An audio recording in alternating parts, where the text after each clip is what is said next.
تيمور، ايش رايك تصير ممثل؟ هل القطط والكلاب بتمثل؟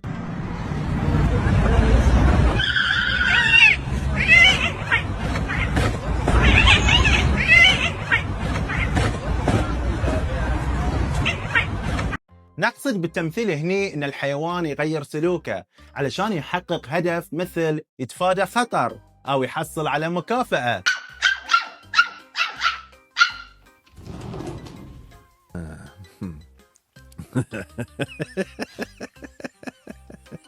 كطبيب بيطري مرت علي حالات كثير، من ضمن هالحالات مرت علي قطوة أول ما جيت بعطيها العلاج على طول على طاولة المعالجة سوت روحها كأنها فقد الوعي. أنا عارف شو السالفة، مربينها خافوا وهذا الشيء طبيعي. سلمتهم إياها، قلت لهم خلوها عندكم شوي، ردت طبيعية ولا كان فيها شيء.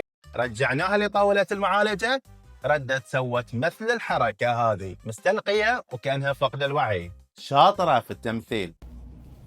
Just a tiny pinch, buddy. You didn't even get the shot. He's dramatic. Tiniest little actor.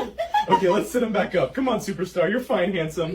وغير الكلاب قبل ما نعطيهم الإبرة يصيحون يسوون دراما، وياما شفنا دراما من القطط يكبرون المواضيع أثناء المعالجة.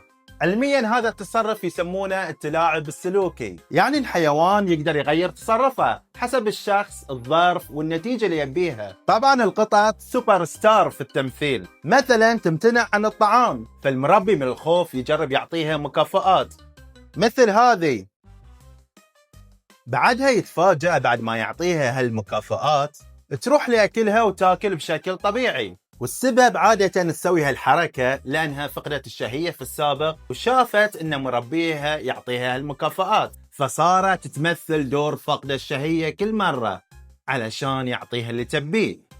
أيضا تغير صوتها.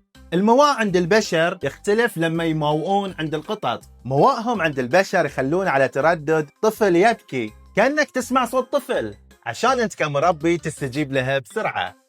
الكلاب تميل اللعب دور الحزين، ممكن يعرجون أو ينونون بس لما تكون موجود عشان تدللهم، بس يمشون طبيعي لين تتركهم. يمثلون الخجل أو الحزن عشان يحصلون اهتمامك وتعطيهم المكافآت، أو حتى تطلعهم برا إلى نزهات. طيب هل هذا التمثيل كذب خداع؟ لا طبعا، الحيوان ما عنده قدرة على الكذب والخداع، هو يربط بين تجربة السلوك والنتيجة، وإذا النتيجة التجربة تعجبه يعيد السلوك.